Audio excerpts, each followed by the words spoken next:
It's been 4 years into my marriage, but my husband never had slept with me. I always thought he wasn't interested in it. One night, just when he held me tight and was about to take the next step, his phone buzzed. It was from his stepsister. He left without hesitation. I now realized how unhealthy our marriage was. There were 3 of us in this marriage, so it was a bit crowded. Nicholas' stepsister Claudia was admitted to the hospital late at night. It seemed my role was merely to bring some clothes over. I was treated no differently from a maid. Having been married to Nicholas for 4 years, I had grown accustomed to his indifference. Thus, I decided to find the doctor myself to understand the situation. The doctor explained that the patient's disease caused by breeding. At that moment, I felt my heart sink. As far as I knew, Claudia did not have a boyfriend, and yet it was my husband who had brought her to the hospital. The doctor nudged his reading glasses and looked at me with some sympathy. Young people nowadays love novelty and seek excitement. What do you mean? I wished he would tell me more, but he simply shook his head and ushered me out of the office. The hospital was bustling even though it was 1 in the morning. While lost in my thoughts, I bumped into several people in the corridor. Claudia's mother, Frances White, had remarried into the Hawk family. After I married Nicholas, Claudia expressed her unwillingness to stay in Hawk Manor, Nicholas' family home. Therefore, she had moved in with us into our marital home. I had witnessed Claudia planting kisses on Nicholas' cheeks countless times. Initially, I thought their sibling relationship was just affectionate, but now, perhaps they kissed each other on the lips when no one was around. Who knew? I dared not dwell on that thought and stumbled to the ward. Claudia's pale cheeks were streaked with tears as she clung to Nicholas' sleeve. She was murmuring something I couldn't make out, and she looked pitifully distraught. The notion of eavesdropping through the walls like what was depicted on TV shows was utterly unrealistic.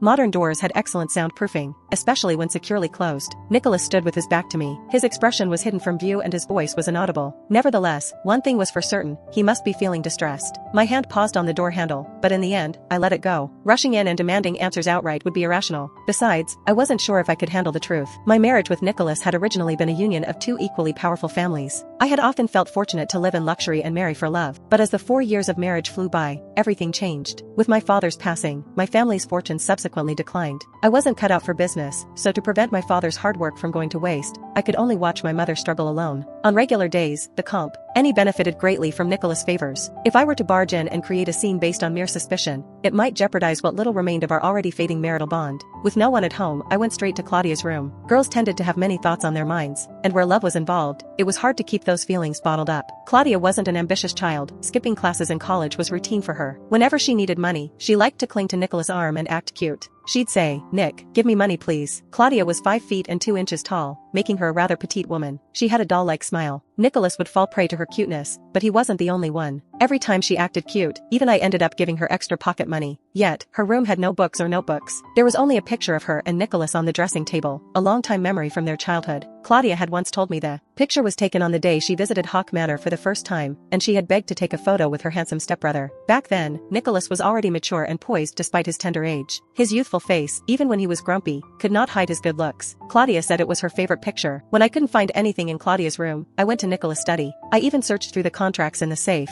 but still found nothing. At 3 in the morning, I picked up my phone and searched online, how to find evidence of my husband's infidelity. The answers were varied, but none of them applied to our kind of household. Nicholas had rooms reserved in various hotels, and there would be no records of his stays. I tossed and turned in bed, unable to sleep. Finally, I decided to send a message to Nicholas that said, "Honey, are you coming home tonight?" I was acutely aware that I wanted to use his concern for me as evidence that he hadn't Ted. Subconsciously, I refused to accept the truth, especially considering it involved my sister-in-law. However, at the same time, I also knew Nicholas wouldn't come home. Instead, he would stay up all night tirelessly taking care of Claudia. My heart ached. To my surprise, 5 minutes later, I received a reply from Nicholas. It was a simple yes, as emotionless as he was in person. Strangely, such indifference made me ecstatic. Propping up my head, I scrutinized myself in the mirror. My bright eyes reflected a sense of innocence that was unfamiliar with the ways of the world. But at 26 years old, I understood best how this purity and the lingerie I wore could affect a man. I sat boldly on the couch in the living room, just so Nicholas would see me as soon as he opened the door. With Claudia conveniently absent, I thought I'd add a bit of excitement to the mix. I waited until 5 in the morning, but there were no sounds of any cars pulling into the driveway. When I drifted off to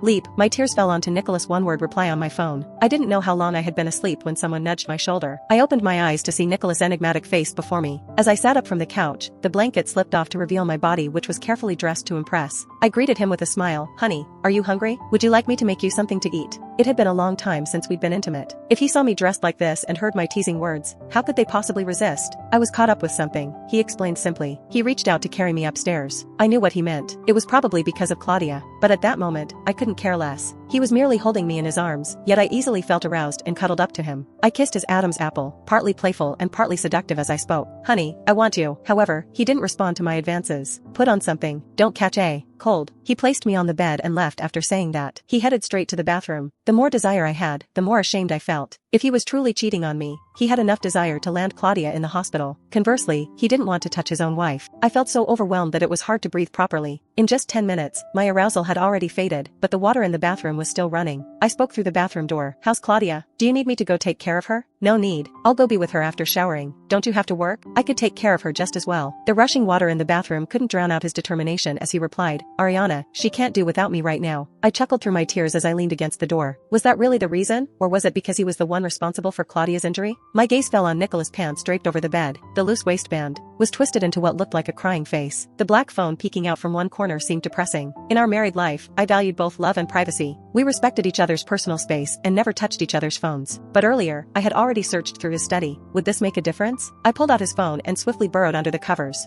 I hid my head as well. I was nervous. Nothing good ever came out of going through your partner's phone. I was scared of finding evidence of his and Claudia's dalliance, but I was also afraid of finding nothing and becoming paranoid. My teeth were chattering as I thought of the rosary beads he liked to wear. Nicholas, what exactly were you hiding from me? Whether it was my trembling hands or nervousness, I get into the wrong password several times. At last, a message appeared on the screen. Incorrect password. Please retry in 30 seconds. Was I naive? I could unlock his safe but not his phone. With my pounding heartbeat in the background, I mentally went through all the passwords I could think of. My mouth was dry, and I was swallowing air while I counted down the seconds. 5, 4, 3, 2. Suddenly, the blanket covering my head was lifted. What are you doing? Nicholas stood there, and his bare upper body was dripping with water. His 8-pack abs were on display. He had a gray towel wrapped around his lower half. It gave me a tantalizing glimpse of his beeline, which led to other parts of his body that sparked my imagination. For the first time, I couldn't appreciate the sight of a handsome man after a bath. My attention was fully on his reaction to me holding his phone. Clearly, he hadn't expected me to have his phone in my hands. He scowled at me and froze. Honey, I said softly. There was a guilty feeling eating at me. I was like a thief caught in the act. I didn't know what to say to break the awkwardness. His Adam's apple bobbed as anger swirled in his eyes. Ariana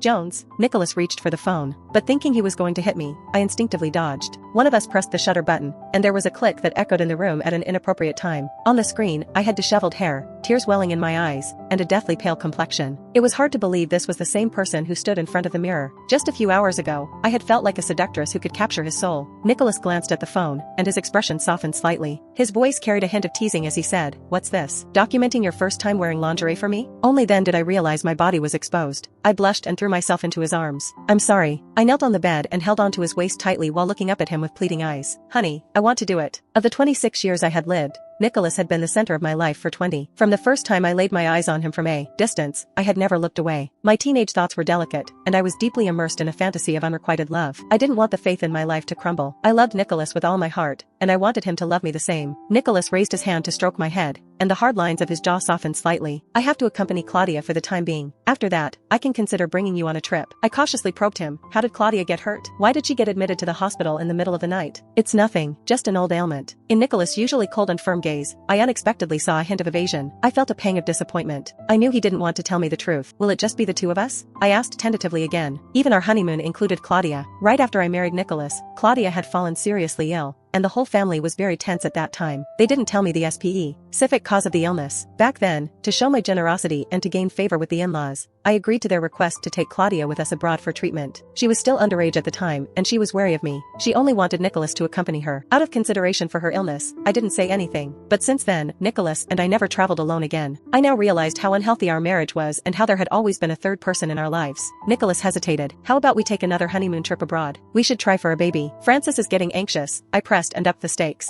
Perhaps Nicholas remembered his past debts to me, or perhaps he thought of the tonic his mother had pumped him with. His brows furrowed and then relaxed, and finally, he nodded. "Which country do you want to go to?" He helped me smooth out the hair around my neck, which caused a tingle in my heart. It was a mix of love and hate. I put on a smile and mimicked Claudia's delighted, pleasing demeanor. "Of course, the first stop will be our own country. The destination is Coral Villa in Radiant City, right here in our bed." I leaped and hooked my arms around his neck. I kissed him fiercely as my legs entwined around his waist. He kissed me back. His hands carefully cradled my body, and we both tumbled onto the bed. Finally, I was able to turn him on. Nicholas came on strong, and my flimsy clothes came off swiftly. He grabbed my ankles with both hands and was about to take the next step when his phone buzzed. Nick. A message popped up on the notification bar. The pressure on my ankles increased, causing me some discomfort. He clearly noticed the message too. Claudia then sent several images. Nick, do I look good? Quick, praise me. Haven't you finished showering yet? When are you coming back? Claudia was always cheerful and enthusiastic. She always fired off messages like a machine gun. Nicholas released me, but I didn't let him go. I hooked my legs around his waist. Don't go.